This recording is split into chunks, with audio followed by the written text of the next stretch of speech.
एक बार की बात है, किसी गांव में एक जादूगरनी रहा करती थी। उसकी 5 बेटियां थीं। वह जादूगरनी बहुत अच्छी थी, हमेशा सबकी मदद करती थी। लेकिन अचानक एक दिन बहुत खतरनाक चुड़ैल जादूगरनी सुजाता से लड़ने आ जाती है। दोनों के बीच बहुत भयंकर लड़ाई होती है। जादूगरनी चुड़ैल को अपने गांव से भगाने में कामयाब रहती है, लेकिन वह जादूगरनी बहुत ही ज्यादा जख्मी और कमजोर हो गई थी। अब उसका इस गांव में रहना सुरक्षित नहीं था, इसलिए वह अपनी 5 बेटियों को इस गांव से बहुत दूर ले जाती है। रास्ते में उसकी हालत बहुत ज्यादा खराब हो जाती है। तभी वह अपनी 5 बेटियों से कहती है, मेरी प्यारी बच्चियों, मेरे इस दुनिया से जाने के बाद तुम्हारा कोई नहीं है। मैं इस दुनिया से जाने से पहले तुम्हें किसी के पास छोड़कर जाना चाहती हूँ, ताकि कोई तुम्हारी देखभाल कर सके। नहीं माँ, आपको कुछ नहीं होगा। हम आपको कुछ होने नहीं देंगे। आप हमें छोड़कर कहीं नहीं जाएंगी। माँ, आपका होना बहुत ज्यादा जरूरी है। हमें आप छोड़कर मत जाइए। हम सबको आपकी जरूरत है माँ। इस तरह से 5 बहनें बहुत रोती हैं। कुछ दूर चलने के बाद जादूगरनी को एक घर नजर आता है। वह उसका दरवाजा खटखटाती है तो एक औरत उससे बाहर निकलकर आती है। जादूगरनी को इतना ज्यादा जख्मी देखती है और वह घबरा जाती है। उसे और उसकी 5 बेटियों को अंदर बुला लेती है। तभी सुजाता उस औरत से कहती है, मैं एक जादूगरनी हूँ और यह मेरी 5 बेटियाँ हैं। मुझे पता है मेरा बचना नामुमकिन है। मेरे बाद मेरी बेटियों की देखभाल कौन करेगा? मुझे इसी बात की चिंता है। आप मुझे एक भली औरत नजर आ रही हैं। मेरे जाने के बाद आप मेरी बेटियों का ख्याल रखना। इन्हें माँ की कमी महसूस मत होने देना। मुझे पता है कि मैं आपके ऊपर बहुत बड़ी जिम्मेदारी देकर जा रही हूँ। अरे, यह आप कैसी बातें कर रही हैं? मेरे सौभाग्य की बात होगी कि मैं 5 बेटियों की माँ बनूंगी, लेकिन मेरे घर में तो मेरे खाने के लिए ही कुछ नहीं है। बाहर से कुछ मिल जाता है तो खा लेती हूँ, वरना भूखी रहती हूँ। मैं 5 बेटियों का पालन पोषण कैसे कर सकती हूँ? वह औरत जिसका नाम कावेरी था, वह बस इतना ही कह पाती है कि जादूगरनी सुजाता की मृत्यु हो जाती है। 5 बहनें बहुत ज्यादा फूट कर रोती हैं। कुछ समय बाद सुजाता का दाह संस्कार हो जाता है। अब 5 बहनों की जिम्मेदारी कावेरी के ऊपर आ जाती है। वह 5 का पालन पोषण करने के लिए गांव के जमींदार के खेतों में काम करने लगती है और 5 बहनों का पालन पोषण करती है। एक दिन सबसे छोटी बहन अपनी बड़ी बहन खुशी से कहती है, दीदी, यह क्या 2 दिन में 3 दिन में एक बार खाने के लिए मिलता है? पता नहीं माँ भी हमें किस गरीब बुढ़िया के पास छोड़कर चली गई, जिसके पास खुद खाने के लिए पैसे नहीं है। हमें क्या खा खिलाएगी? इससे अच्छा तो हमारी पहले वाली जिंदगी थी। हम कितने ऐश में रहते थे और अब पाई के लिए तरस रहे हैं। तारा, तुम कावेरी माँ के बारे में ऐसा बोल भी कैसे सकती हो? वह हमारे लिए कितना सब कुछ कर रही हैं। हमें खाना बनाकर खिलाती हैं, हमारे सारे काम करती हैं और खेतों पर जाकर मजदूरी करती हैं, तब जाकर हमारी जरूरतों को पूरा करती हैं। अरे माँ, आप आ गई। आपको यह चोट कैसे लगी? अरे कुछ नहीं बेटा, खेतों में काम करते समय चोट लग गई और जो रोजाना पैसे मिलते थे उसी से मैं तुम्हारे खाने के लिए राशन लेकर आती थी, लेकिन अब तो वह भी नहीं पता। अब मैं तुम्हें क्या खिलाऊंगी? मैं तो सुजाता बहन की जिम्मेदारी भी ठीक तरह से निभा नहीं पा रही। मुझे माफ कर दो मेरी प्यारी बच्चियों। ठीक है, अब हमें भूखा भी मरना पड़ेगा। पहले 2 दिन में एक बार खाने के लिए मिल जाया करता था, लेकिन अब तो वह भी नहीं मिलेगा। चोट लग गई तुम्हारे, अब तो आप काम करने भी नहीं जाएंगी। काश मम्मी हमें जादू सिखा देती तो हमें इस तरह से दर की ठोकरें खानी नहीं पड़ती। आज रात हमें भूखा ही सोना पड़ेगा और कल का तो पता ही नहीं खाना मिलेगा भी या नहीं। नैना, माँ को चोट लगी है और तुम्हें खाने की पड़ी है। वह हमारी माँ भी नहीं है, लेकिन फिर भी एक माँ की जिम्मेदारी निभा रही है और तुम एक बेटी का भी फर्ज नहीं निभा रही। माँ, आप चिंता मत कीजिए, हमारी ही गलती थी कि हमने आपको काम करने भेजा। अब हम 5 बहनें काम करेंगी। नैना और सुनैना, तुम दोनों लकड़ियाँ काटोगी। तारा और सितारा, तुम दोनों लकड़ियाँ बेचोगी। और मैं खेतों पर मजदूरी करूंगी, माँ को चोट लगी है, घर भी संभालूंगी और माँ की देखभाल भी करूंगी, ठीक है? ऐसा कहकर खुशी अपनी छोटी चारों बहनों को अलग अलग काम बांट देती है। खुशी स्वभाव की बहुत अच्छी थी, लेकिन चारों बहनें, उन्हें तो सिर्फ घूमना, खाना खाना और आराम करने का ही पता था। जब खुशी चारों बहनों को काम बांट देती है तो उनका मुंह बन जाता है और अगले दिन नैना और सुनैना लकड़ी काटने के बजाय अपने दोस्तों के साथ घूमने चली जाती हैं और तारा और सितारा वह खेलने लग जाती हैं। अरे यार, मुझसे यह काम वाम कुछ नहीं होता। बचपन से लेकर आज तक मैंने कोई काम नहीं किया। अब हम उस बुढ़िया की वजह से काम करेंगे? मैं तो बिल्कुल भी काम नहीं करूंगी। अगर खुशी दीदी अपने बड़े होने का ज्यादा फायदा उठाएंगी, मैं तो उन्हें छोड़कर यहाँ से कहीं दूर चली जाऊंगी। मुझे नहीं रहना ऐसी गरीबी में। हाँ यार तारा, तू कहती तो बिल्कुल ठीक है, लेकिन हम यहाँ से जाएंगे भी कहाँ? हमारा कौन है? लेकिन मेरे पास एक आइडिया है, हमें काम भी नहीं करना पड़ेगा। चल झूठ मूठ की चोट लगा लेते हैं। इस तरह से चारों बहनें अलग अलग बातें कर रही थीं और काम से बचने का प्लान बना रही थीं। चारों ही बहनें अपने चोट लगा लेती हैं, कोई हाथ में तो कोई पैर में और कोई सर में, और घर वापस आ जाती हैं।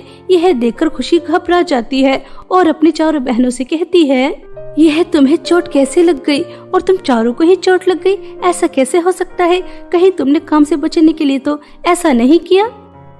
कल कावेरी माँ को चोट लगी तो आपने उन्हें सच्चा समझ लिया, और आज हमें चोट लगी तो आप हमारे ऊपर विश्वास नहीं कर रही, हमारे ऊपर शक कर रही हैं। हम दर्द से कैसे करहा रहे हैं, लेकिन नहीं, आपको तो कुछ भी नजर नहीं आ रहा, हमें झूठा समझ रही हैं। अरे नहीं मेरी प्यारी बहनों, मेरा कहने का यह मतलब नहीं था, तुम गलत समझ रही हो। चलो ठीक है, तुम घर पर ही रहो, मैं कल से सारे काम कर लूंगी। किसी न किसी को तो पैसे कमाने ही होंगे, वरना घर के खर्चे कैसे पूरे होंगे? ऐसा कहकर खुशी अगले दिन काम करने चली जाती है। वह खेतों पर भी काम करती, लकड़ियां भी बेचती, चारों बहनों का और कावेरी का बहुत अच्छे से ख्याल रखती। अब उन्हें पूरे दिन में एक समय का खाना खाने के लिए मिल रहा था। खुशी घर भी संभालती और बाहर भी काम करती, और चारों बहनें बस ना तो वह घर की देखरेख करती, ना ही बाहर। बस 24 घंटे अपने दोस्तों के साथ घूमना, खेलना, कूदना, बस यही करती रहती।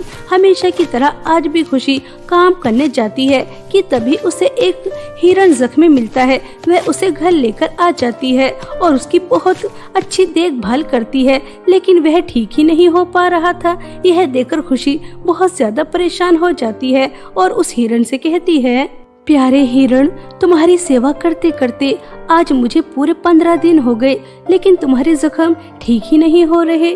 तुम्हें इस तरह से दर्द में कराहता हुआ देखकर मुझे बहुत दुख होता है, और मेरे पास इतने पैसे भी नहीं है कि तुम्हें एक अच्छे डॉक्टर को दिखा दूं।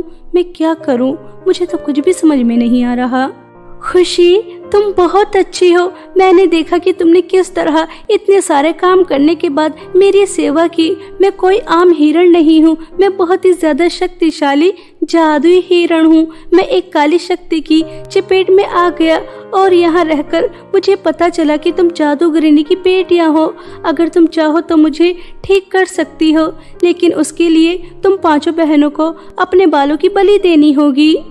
तुझे जैसे बदबूदार सड़े हुए हिरण को हम अपने बालों की बलि देंगे, वो भी इतने ज्यादा सुंदर और घने बालों की? तुझे क्या लगता है कि तुझे ठीक करने के लिए हम गंजे हो जाएं, बस सूरत हो जाएं? तेरा दिमाग तो खराब नहीं है? तू मरता है तो हमारी बला से मर जाए, हमें कोई फर्क नहीं पड़ता। दीदी, आप इसकी बातों में मत आइए, हमें इसकी वजह से गंजा नहीं होना। तुम चारों को ऐसी बात नहीं करनी चाहिए। किसी मासूम जानवर की जान बच जाएगी, हमारे बालों का क्या है? एक न एक दिन वापस आ ही जाएंगे। क्या हम किसी की जान बचाने के लिए इतना नहीं कर सकते? मेरी प्यारी बहनों, हमें मुसीबत में आए लोगों की, जानवरों की, पक्षियों की मदद करनी चाहिए। यही इंसानियत होती है। और क्या तुम माँ को नहीं जानती थी? वह अपनी जान पर खेलकर सबकी मदद करती थी। हमें भी इस जख्मी हिरण की मदद करनी चाहिए, इसे काले साए से निकालना चाहिए। यह हमारा कर्तव्य है, यही इंसानियत है। हिरण, अगर मेरी बहन तुम्हें बालों की बलि नहीं दे सकती तो मैं अपने बालों की बलि देने के लिए तैयार हूँ। खुशी इतना ही कह पाती है कि तभी वह हिरण एक सुंदर परी के रूप में आ जाती है, और उस हिरण को परी के रूप में आता हुआ देख पांचों बहनें और कावेरी चौंक जाती हैं। तभी वह परी कहती है, खुशी, तुम बहुत अच्छी लड़की हो, हमेशा सबकी मदद करती हो, बिल्कुल अपनी माँ पर गई हो, इसलिए तुम्हारी वजह से तुम्हें और तुम्हारे चारों बहनों के बाल जादुई करती हूँ। नैना, तुम्हारे बालों से सोने के सिक्के निकलेंगे, तारा तुम्हारे बाल से हीरे, सितारा तुम्हारे बालों से चांदी, और सुनैना तुम्हारे बालों से पैसे, और खुशी तुम्हारे बालों से बहुत ही कीमती मोती। अगर आज तुम अपनी परीक्षा में पास नहीं होती तो तुम्हारे बालों की शक्तियाँ तुम्हें कभी नहीं मिलती, इसलिए मैंने एक जख्मी हिरण बनकर तुम्हारी परीक्षा ली और बालों की बलि मांगी, क्योंकि कोई भी आसानी से अपने बालों की बलि नहीं देता, और तुम अपनी परीक्षा में पास हो गई। लेकिन याद रहे, तुम्हें अपने जादुई बालों से हमेशा दूसरों की मदद करनी है। इतना कहकर वह परी वहां से अदृश्य हो जाती है। पांचों बहनें अपने अपने बालों का इस्तेमाल करती हैं तो उन्हें अपने बालों की जादुई शक्तियों का पता चलता है। उनके सामने धन दौलत का अंबार लग जाता है। नैना, सुनैना, तारा और सितारा कावेरी का घर छोड़कर अलग रहना शुरू कर देती हैं और वह कभी भी किसी की मदद नहीं करती। और वहीं दूसरी तरफ खुशी कावेरी को छोड़कर कहीं नहीं जाती, उनका बहुत अच्छे से ख्याल रखती और गांव में कोई भी गरीब हो, परेशान हो, अपने जादुई बालों की मदद से उन सब की मदद करती। खुशी का दूर दूर तक नाम होने लगा था। ऐसे ही एक दिन चारों बहनें पार्टी करने जा रही थीं कि तभी एक बूढ़ी औरत चारों बहनों से कहती है, अरे बेटा, कुछ खाने के लिए है क्या? बहुत भूख लगी है, बहुत समय से कुछ नहीं खाया। चल चल भिखारन, हमारा रास्ता छोड़, हमें पार्टी में जाने के लिए देरी हो रही है। हम कोई तेरी मदद नहीं करेंगे, और हम तेरी मदद करने में अपना समय बर्बाद क्यों करें? हमारे पास बिल्कुल भी समय नहीं है। अगर तुझे भूख लगी है तो हम क्या करें? हमारी बला से भूखी मर जा। चारों बहन इतना ही कह पाती हैं कि चारों के बाल गायब हो जाते हैं। वह बहुत ही ज्यादा बदसूरत हो जाती हैं। खुद को इस तरह देखकर वह बहुत रोती हैं। तभी वह बूढ़ी औरत उस परी के रूप में आ जाती है जिसने इनके जादुई बाल किए थे। तुम्हें अपने किए की सजा मिली है, वो मैंने तुमसे पहले ही कहा था। तुम्हें अपने साथ साथ दूसरों की मदद भी करनी है, लेकिन तुम किसी के दुख दर्द को नहीं समझ रही हो। तुम्हें अपने जादुई बालों से दूसरों की मदद करनी थी, जैसे कि तुम्हारी बहन खुशी कर रही है। तुमने अपने जादुई बालों से लालच किया, उनका गलत इस्तेमाल किया, इसलिए तुम्हें तुम्हारी किए की सजा मिल गई। अब तुम हमेशा ऐसी ही रहोगी। चारों बहनों को अपने किए पर बहुत पछतावा होता है और अब वह हमेशा हमेशा के लिए ऐसी ही गंजी और बदसूरत रहती हैं। लेकिन उन्हें अपनी इस गलती से सबक मिल जाता है और वह खुशी की तरह अच्छी लड़कियां बन जाती हैं। एक बार की बात है, उदयपुर नामक गांव में दो पति पत्नी किशोर दास और मोहिनी रहा करते थे। उनकी जिंदगी में किसी चीज की कोई कमी नहीं थी। उनकी खुशियों में चार चांद तब लग जाते हैं जब मोहिनी माँ बनने वाली थी। यह सुनकर किशोर दास की खुशी का कोई ठिकाना नहीं रहता। किशोर दास अपनी पत्नी का बहुत ख्याल रखता है और अब वह दिन आ ही जाता है जिस दिन दोनों को बेसब्री से इंतजार था। मोहिनी एक बेटी को जन्म देती है।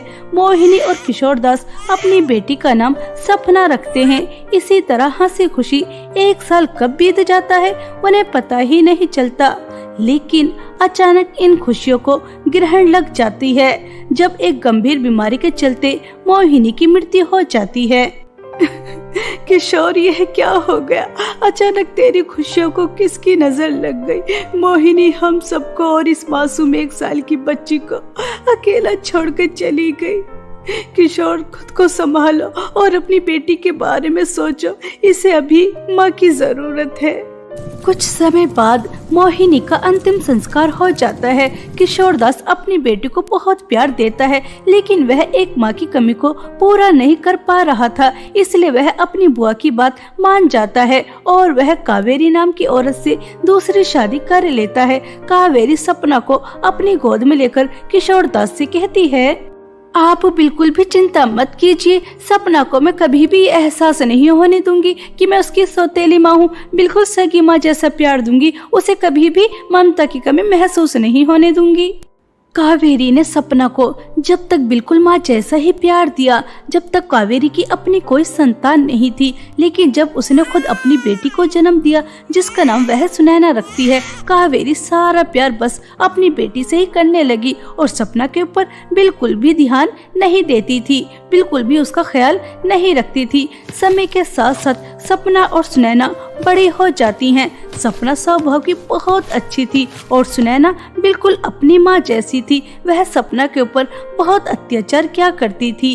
एक दिन कॉलेज से आते समय सपना सुनैना को कुछ लफंगे लड़कों के साथ देख लेती है। तभी वह सुनैना के पास जाती है और उससे कहती है, सुनैना, यह कॉलेज के सबसे बिगड़े हुए लड़के हैं, क्या तुम जानती नहीं हो इनके बारे में? तुम कॉलेज में पढ़ने आती हो, इन जैसे आवारा लड़कों के साथ घूमने नहीं।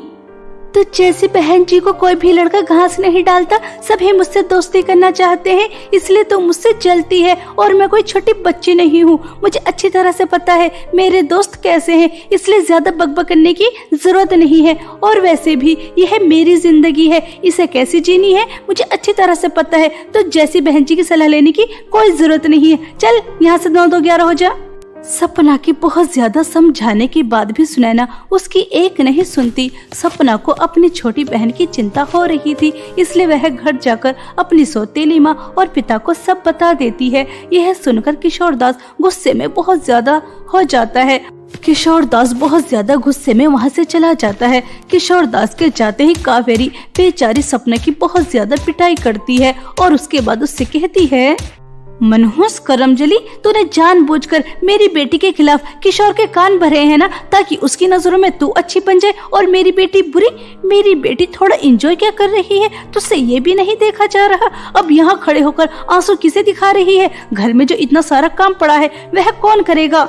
मैंने तुझे कॉलेज जाने की परमिशन दे दी, इसका मतलब ये नहीं है कि तू घर के काम नहीं करेगी। चल सभी काम कर।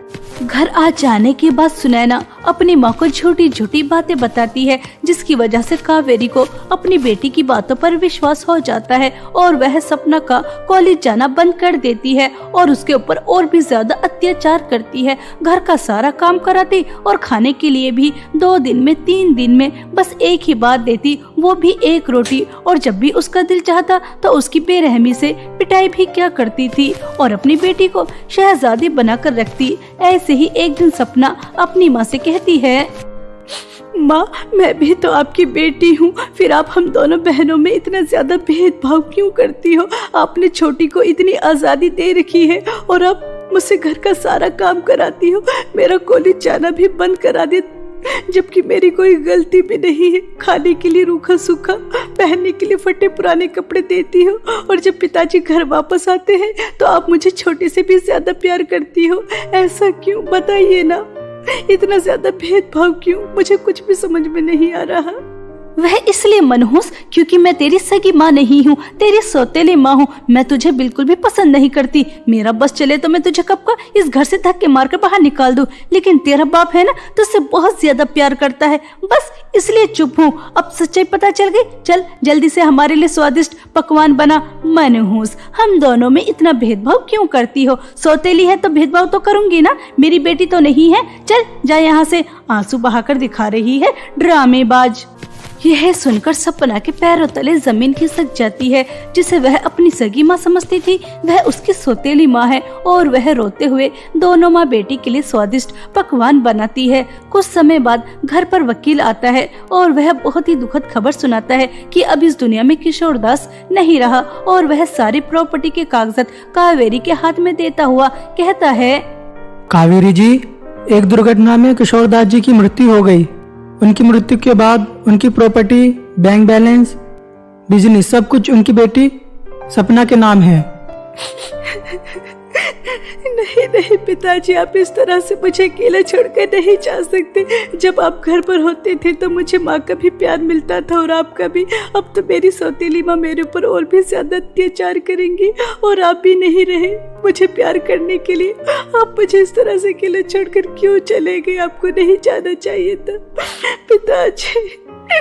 इस तरह से सपना बहुत ज्यादा फूट फूट कर रोती है और जैसा कि सपना सोच रही थी बिल्कुल वैसा ही होता है। सपना के पिता के इस दुनिया के जाने के बाद कावेरी और उसकी बेटी बेचारी सपना के ऊपर और भी ज्यादा अत्याचार करती। बेचारी सपना अपने ही घर में नौकरानी से भी ज्यादा बदतर जिंदगी व्यतीत कर रही थी। कावेरी उसके साथ ऐसा जानबूझकर कर रही थी ताकि सपना एक दिन ऐसे ही कमजोर होकर मर जाए और सारी प्रॉपर्टी दोनों माँ बेटी के नाम हो जाए।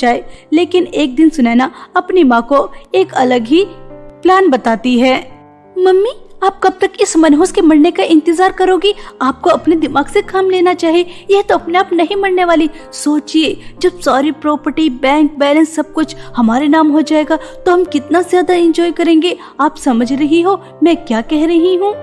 कावेरी अपनी बेटी की बात अच्छी तरह समझ जाती है और वह कुछ गुंडों को बुलाती है। रात हो जाने के बाद सपना को उन गुंडों से एक कुएं के अंदर फिकवा देती है। बेचारी सपना बहुत जोर जोर से चिल्लाती है, बचाओ बचाओ बचाओ, कोई है, मुझे इस कुएं में गिरने से बचाओ। लेकिन बेचारी सपना चिल्लाती रहती है लेकिन उसकी कोई आवाज नहीं सुनता। और जब उसकी सुबह आंखें खुलती हैं तो वह एक काली गुफा के अंदर थी जहाँ डरावनी डरावनी आवाजें आ रही थी। तभी उसकी नजर दो चमचमाती साड़ी के ऊपर जाती है जिन्हें देखकर सपना चौंक जाती है। तभी सोने की साड़ी से आवाज आती है, यह कुएं के नीचे की दुनिया है और यह दुनिया बहुत ज्यादा खतरनाक है।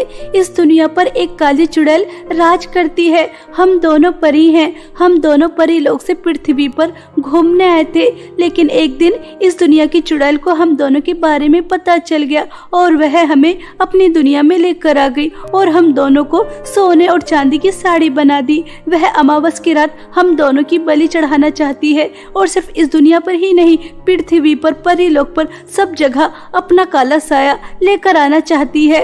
वह सब कुछ तहस नहस कर देगी। सबको बचा लो, हमें बचा लो। मैं तुम्हें कैसे बचा सकती हूँ? मुझे बताओ। मैं तुम्हें बचाने के लिए कुछ भी करने के लिए तैयार हूँ।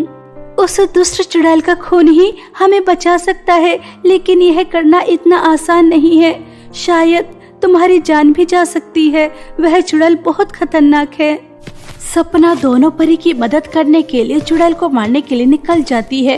तभी उसकी नजर उस काली चुड़ैल के ऊपर जाती है। वह एक पेड़ के नीचे बैठी तपस्या कर रही थी। तभी सपना चुपके से एक तलवार से उसके ऊपर हमला कर देती है। वह चुड़ैल कुछ नहीं कर पाती और उस चुड़ैल की मृत्यु हो जाती है। सपना उसका खून लेकर परी के पास आ जाती है और एक एक बूंद सोने और चांदी की साड़ी के ऊपर डाल देती है और देखते ही देखते वह दोनों परियां अपने असली रूप में आ जाती हैं। सपना, तुम बहुत अच्छी हो। तुमने हमें एक दुष्ट चुड़ैल से बचाया, इसलिए मैं तुम्हें जादुई सोने की साड़ी और काव्य परी तुम्हें जादुई चांदी की साड़ी देती हैं। सोने की साड़ी पहनकर तुम हमारी तरह उड़ने लगोगी और चांदी की साड़ी से तुम जितनी चाहो उतनी धन दौलत लेकर अपनी सौतेली माँ के अत्याचार से बहुत दूर अपना जीवन व्यतीत कर सकती हो। परी की बातें सुनकर सपना बहुत खुश हो जाती है और वह जैसे ही जादुई सोने की साड़ी पहनती है तो वह बहुत ही ज्यादा सुंदर हो जाती है और परी की तरह उड़ने लगती है। दोनों परियां और सपना उड़ते हुए अपनी दुनिया में वापस आ जाती हैं। सपना दोनों परी को धन्यवाद कहती है और जादुई चांदी की साड़ी से धन दौलत लेकर बहुत अमीर हो जाती है और वह एक खुशहाल जिंदगी व्यतीत करती है। ऐसे ही समय बीत रहा था। एक दिन सपना कहीं घूमने जा रही थी। तभी वह देखती है कि कावेरी एक कटोरा लेकर फटे पुराने कपड़ों में भीख मांग रही है। यह देखकर सपना अपनी सौतेली माँ के पास जाती है और उनसे पूछती है तो कावेरी रो रो कर सपना से माफी मांगती है। सपना, तुम बिल्कुल ठीक कहती थी। सुनैना के दोस्त बिल्कुल भी अच्छे नहीं थे। उन्होंने धोखे से मेरी बच्ची से सारी प्रॉपर्टी, बैंक बैलेंस सब कुछ अपने नाम करा लिया और उसके बाद मेरी बच्ची को मार दिया और मैं दर दर की ठोकरें खा रही हूँ। बेटा, मैं भूल गई थी, इंसान जो बोता है वो ही काटता है। मैंने जो तुम्हारे साथ किया वो मुझे इसी जन्म में मिल गया। मेरी बेटी और जिस धन दौलत के लिए मैंने तुम्हें मारना चाहा वह सब मुझसे छीन गई। मुझे माफ कर दो बेटा, मुझे माफ कर दो। सपना का दिल बहुत बड़ा था, इसलिए वह अपनी सौतेली माँ को माफ कर देती है और वह कावेरी को अपने साथ अपने महल जैसे घर में लेकर आ जाती है। कावेरी सपना को बिल्कुल सगी माँ जैसा प्यार देती है और सपना सब भूल जाती है कि उसकी सौतेली माँ ने उसके साथ क्या किया था और वह कावेरी के साथ हंसी खुशी अपना जीवन व्यतीत करती है।